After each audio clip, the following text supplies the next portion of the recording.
Olá, no Alerj Debate desta semana, vamos falar sobre a crise hídrica que já causa problemas no país, mas atinge de maneira mais forte o estado de São Paulo.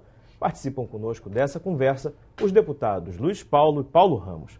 Quero agradecer muito a presença dos dois aqui no nosso estúdio.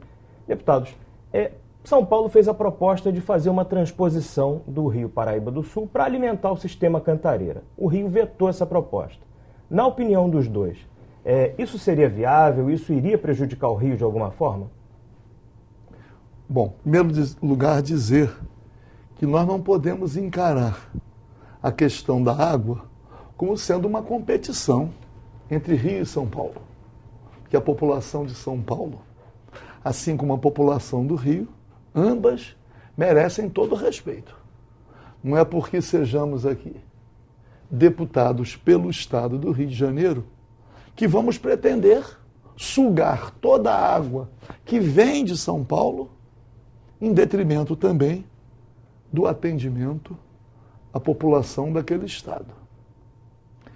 Eu vejo que há uma necessidade muito grande de entendimento.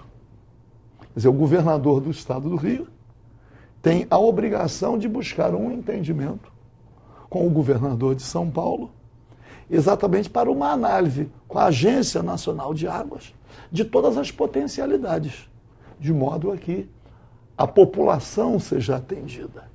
Ninguém pode ser culpado diretamente pela crise hídrica, pela falta d'água, pela falta de chuvas. Há uma questão ambiental histórica que seguramente vem acarretando essa consequência. É preciso o quê? Um entendimento, a busca das alternativas para a solução e, simultaneamente, o enfrentamento da questão ambiental, de modo a tentar recuperar aquilo que é possível ser recuperado. Eu queria, pegando aqui o que o deputado Paulo Ramos colocou, dizer que a crise hídrica que São Paulo exprime com grandeza pelo número de pessoas que ali habitam, que também já atinge o próprio estado do Rio de Janeiro, essa crise não está no estado de São Paulo. Esta crise está se originando no desmatamento da floresta amazônica. Quando você desmata, e ele vem crescendo nesses últimos 2 anos, esse desmatamento que já foi enorme, decresceu e voltou a crescer, quando você aumenta esse desmatamento, você aumenta a temperatura ambiente da Terra. Aumentando a temperatura ambiente da Terra, você aumenta o degelo. E aumentando o degelo, você altera o regime de chuvas. As chuvas aqui, que abastecem essas nascentes, elas derivam como?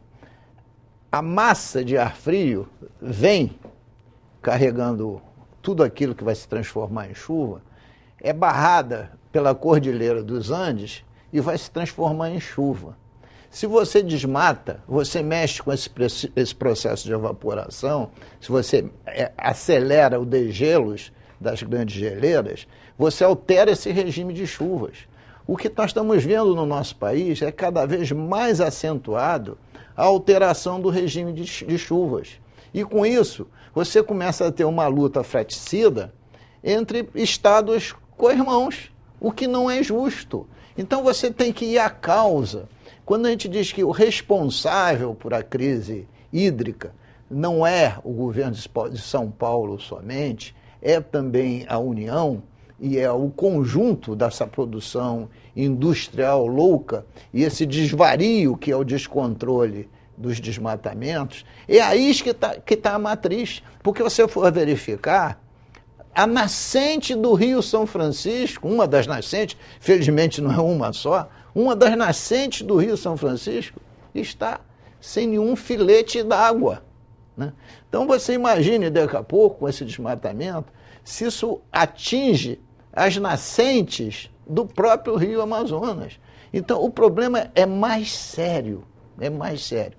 E é claro que numa relação entre 2 estados, num rio que é o Paraíba do Sul, que é um rio que corta 3 estados, São Paulo, Minas e Rio de Janeiro, quem tem que arbitrar todas essas polêmicas com critério técnico, com bom senso, entendendo que o país é único, é a ANA. A ANA não é que é uma dama, não, que é a Agência Nacional de Água. Ela é que tem que arbitrar, porque este Rio Paraíba do Sul, a competência é da União, porque corta 3 estados. O ideal seria que, ao mesmo tempo que se busca atribuir responsabilidades, que a solução fosse uma solução conjunta.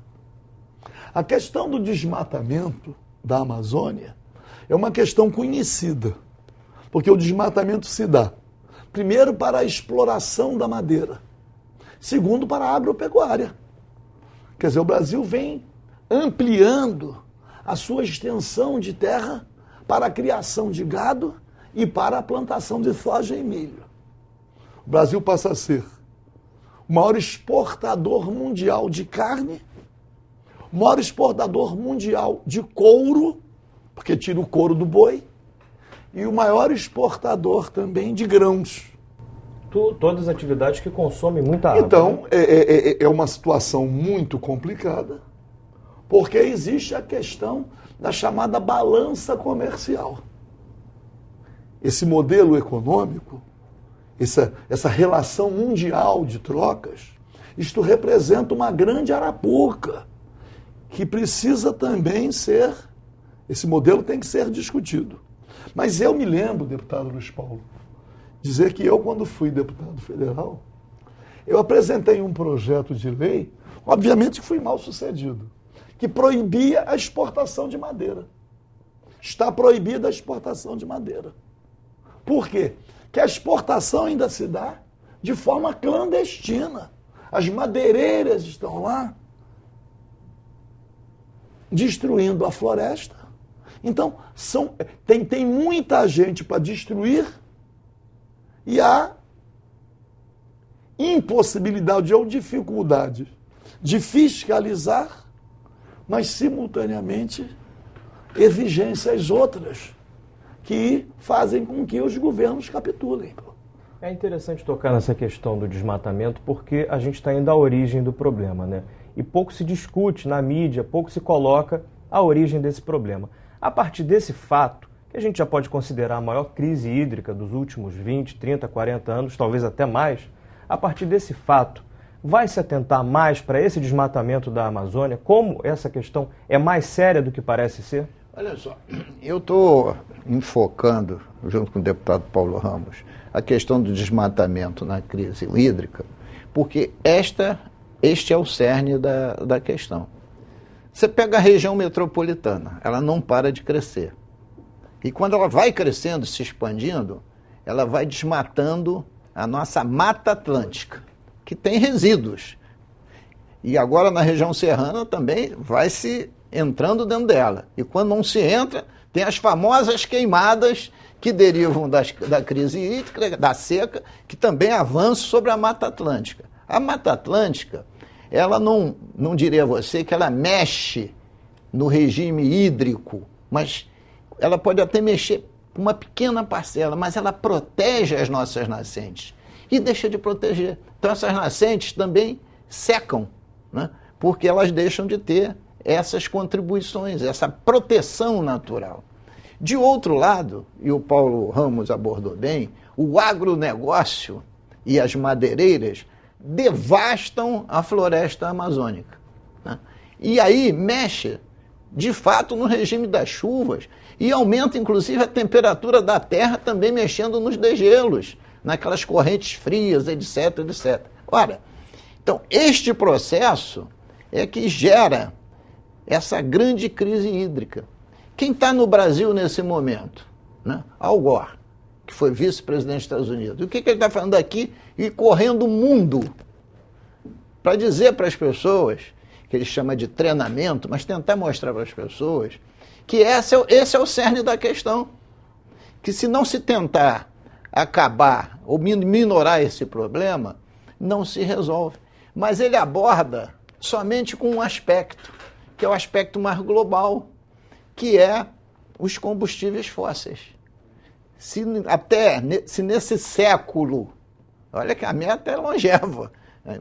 Dado por cientistas. Se nesse século os combustíveis fósseis, isto é, gasolina, querosene, óleo diesel, não cessarem de serem queimados, nós vamos ter uma crise permanente. Então ele aborda só esse aspecto, porque ele tem que ter um discurso para a globalidade.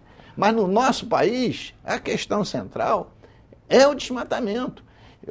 Quantos e quantos livros eu já li e quantas vezes eu já ouvi que nenhuma parte do mundo tinha melhor recursos hídricos que o Brasil. Acho que todos nós, né? Todos nós. E só para dizer uma coisa do agronegócio, da agropecuária, além do desmatamento, a agropecuária, a agricultura e a criação de gados, também eles representam os maiores consumidores de água.